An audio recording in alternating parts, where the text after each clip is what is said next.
Welcome in to the Arkansas Sports Network's Hometown Sports Football Preview, proudly presented by Arkansas Tech University, D3 Auto Sales, and by Metcalf Trucking Company.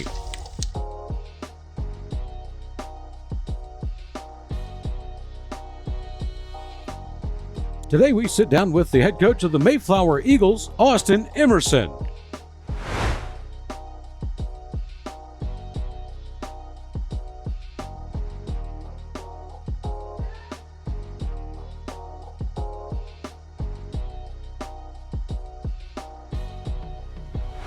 I'm here with Austin Emerson, the head coach here for the Mayflower football program.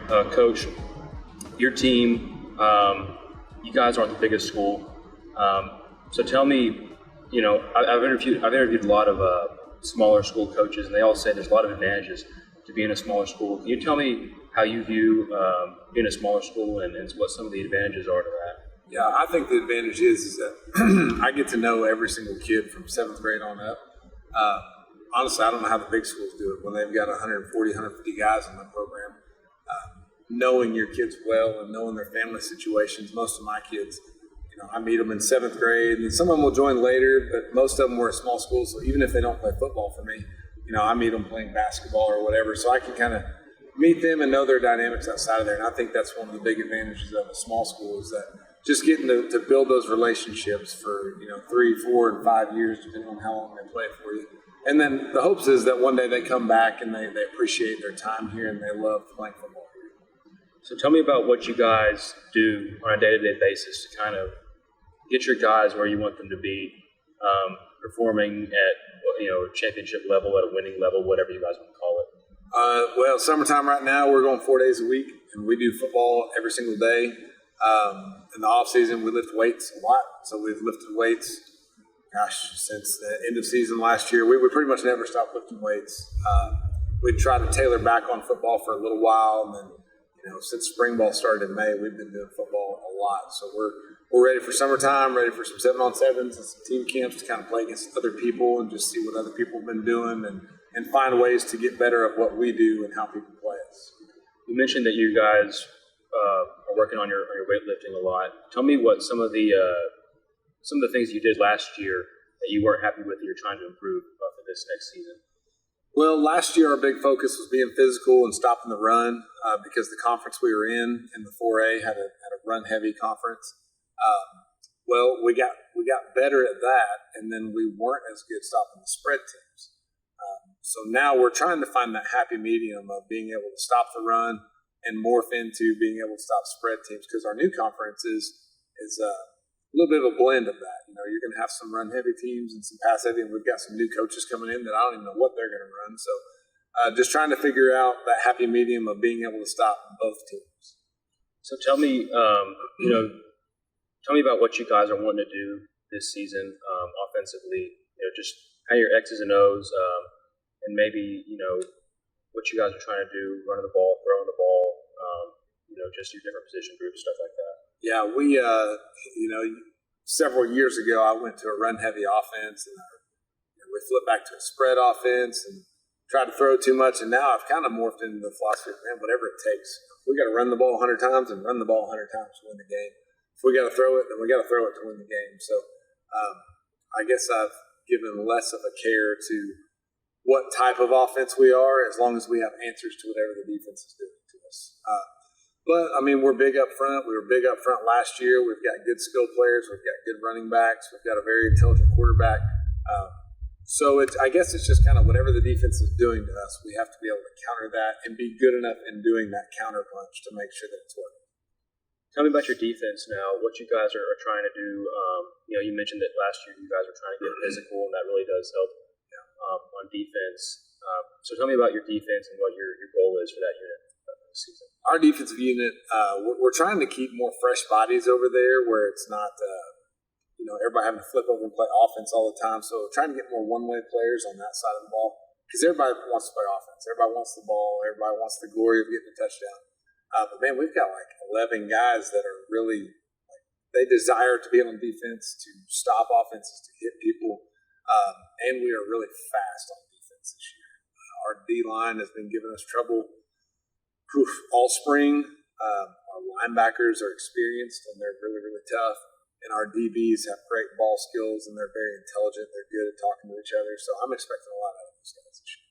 Tell me about the culture here for this program, what you guys try to do as far as that goes, and just, what you try to do. We're kind of talking about what you guys do on a day-to-day basis as far as training and skills like that. But tell me about the culture and what you guys try to do to help these guys grow.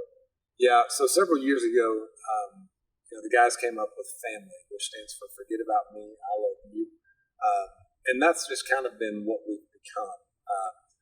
It's less about, I know the kids love football and they want to be good at football, and we teach them as much football as we can, but caring about them as a person outside of there has really helped develop that, just that bond that we all have together now. So they know if they have to miss or something, they know they can talk to me. I'm not going to rip their heads off or anything like that. And then they're kids. They need to have fun. They need to be kids. They need to have a summer. But when I need them, when I show them that I love them that much, then they show up and they play hard for me. So I think you can go two ways, man. You can kind of get the fear tactic in them if you want, but I choose to go the opposite route, the love route. I think people play harder for people they love, so I just try to show them love, and I try to give them love, and man, they show it back and playing hard for me. Tell me about the history of this program. Tell me about what the guys think whenever they put on that uniform, and what the guys what's expected of your players on a day-to-day basis, and every game they go out there and they're representing the school. Yeah, if you look record-wise, Mayflower, it kind of goes like this. There's years where they go 6, 7, 10 wins, and then that group will graduate and have a smaller group in, and then it'll kind of build itself back up. So historically, record-wise, it's done this. Since I've been here, we kind of did that. We started off here, we had a dip, and we're starting to go back up. But the one thing, no matter good or bad our teams have been, people have always said is that, man, we play people hard. Even the years we went 2-8, 3 years in a row, man, we played people's butts off. And we hit them as hard as we could, and we sprinted to the ball, and we just played a physical brand of football that I've always desired as a head coach for that to be us. Now, we weren't always good at football, but we at least play hard. That's the one thing you can't control. So that's just kind of the one mark that I want. If I'm here for 30 years or if I'm not here tomorrow, I want people to say, hey, those Mayflower Eagles for those years, they played incredibly hard. Tell me about your schedule this year, who you guys scheduled. I know you scheduled Conway Christian as your scrimmage. They're going to be a tough team this year. Yep. So, you guys are kind of starting off strong. You're not holding any punches as far as that goes. So tell me about your non-conference schedule and then your conference schedule and maybe some games that you're looking forward to and why you schedule your non-conference the way you do. Yeah, and I don't have our new conference completely memorized yet because it's just so new to me. But non-conference wise, we wanted to go with Coach Kramer and them. They're right down the street. Figured it'd be a good game. He's got a good group coming through. I feel like I've got a good group, so I think that'll be a good scrimmage game for us. We got Jessieville on the schedule. Jessieville's got a good group coming through, so they're a good 3A program that should be in the playoffs this year. So that's kind of like hey, we need to play them, just kind of see where we're at. Bigelow, returning state champions at a 2A, which means they could beat probably 3/4 to maybe 80 to 90% of 3A schools because they're pretty dang good. And then we go to England, or we got England. England is always very talented and well coached. We usually play them in team camps in the summer, and they've got really good athletes and they play hard. So they're another 2A program, but kind of guys that, I've been around these guys in team camps, and they're guys that I like. They're head coaches. I like all those guys. And I trust all those guys not to do anything crazy, and they trust me not to do anything crazy to them. Not that in a football game you can do anything crazy, but we all trust each other and respect each other enough. We all want to beat each other, but we got good respect for each other. And then when we roll into conference, like I said, we got 2 or 3 teams that have new coaches, so I have no idea what those guys are going to do. We got some old guys. They're not old, but they've been in their program for a while now, who we kind of have an idea of what they're going to do. Salem won the conference last year. They're going to be tough. They show you everything. Quitman's always tough with what they do. Atkins has a good group coming through. We used to play those guys in our old conference. Mountain View, I don't know much about them because they were 8-man last year. You've got Melbourne, who's been a program on the rise. I mean, there's a lot of schools that we're going to play the gamut of everything. So it'll be a fun conference to be in. So you mentioned that you're kind of expecting your conference to be pretty strong this year. How are you going to help your guys get through those games where, you know, you're going to have this tough team this week and then you're going to play another tough team next week? What is your motivation and your encouragement going to be for your guys whenever they're like, you know, we've got this tough team this week, but man, we got to go even harder because we got an even tougher team the next week? Yeah. So we just came out of a conference exactly like that, where, you know, we were in the 4A4 where there's basically no off ever. And not that there ever should be an off week, but it was every week, hey, we're playing this tough team here, and then next week these guys are tough. I think we had, you know, like 7 of our teams were tied for 1st through 6th, you know, and Pottsville got the raw end of the deal. But all those teams were playoff teams, and we had, you know, a good showing in the playoffs last year. So I think these guys are kind of used to that. They're used to, like, no let-ups. Like, hey, we're starting off, we got a good team in Conway Christian scrimmage, and hey, we're turning right around. We're going to go play Jessica. They're a good football team. We're going Bigelow, England. Like, there's no breaks for you guys. So, we want it that way. We want to challenge ourselves because, you know, if it gets to where you're not challenging yourself, then you get in the playoffs and you face a challenge and you've never been challenged before. So, tell me about just some guys that are on your roster that you are really going to rely on to be maybe a senior leader or even an underclassman who you think has really good leadership skills, and then maybe some guys on the roster that you expect to have a breakout season, or you expect to kind of come out of nowhere. People aren't expecting to have a really good year. Yeah, so we have Trey Cockerham right now is penciled in as our starter quarterback. So he's a senior, been with me since he was in 7th grade. In fact, the first time I made him play quarterback, he was, you know, just couldn't believe, like, why are you doing that to me? But now he's a guy that shows up every day and works hard. But up front, man, we're led on the offensive line by Devontae Williams and QTs are both of our tackles, and they're both just stellar athletes. Devo will flip over and help out on our D-line as well. Linebacker-wise, we're led by Trey Williams, Tegan Adams, and Alex Warren, and those guys are kind of the heart and soul of our defense. Our skill guys, everything kind of runs through Cam Willis and Marcus Phillips. Those 2 guys are juniors, but they're guys that we heavily depend on. They're our playmakers. And then we have a running back that moved in, Devon Davis, and man, in our spring game, he was lighting us up. So with our big line up front and him back there, our run game should be pretty solid. And then our skill guys with Cam and Marcus kind of leading the way, we should be pretty good there.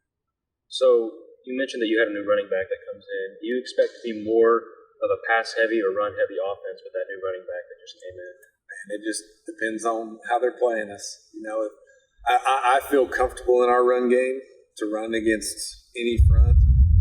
But, man, there's going to be teams we play that their box may be better than our line, and we got to dish it out there. So just whatever they're giving us, whatever I feel like is going to work, that's what we're doing.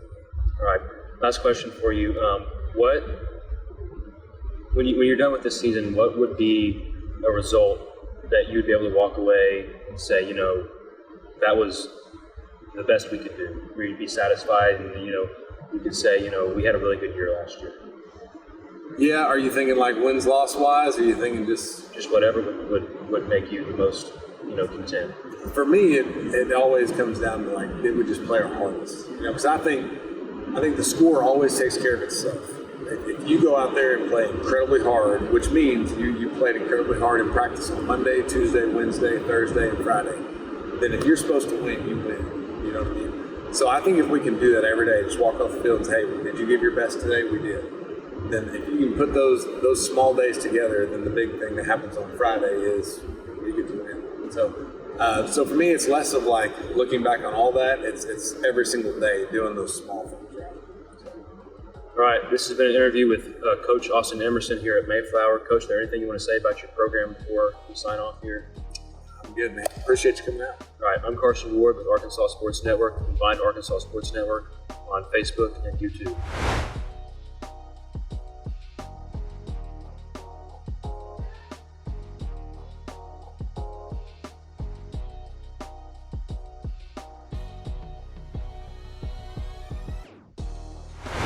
Thanks again for joining us on the Arkansas Sports Network's Hometown Sports Football Preview. Don't forget to like and subscribe to the Arkansas Sports Network on YouTube to catch more previews and all the latest updates on your favorite teams.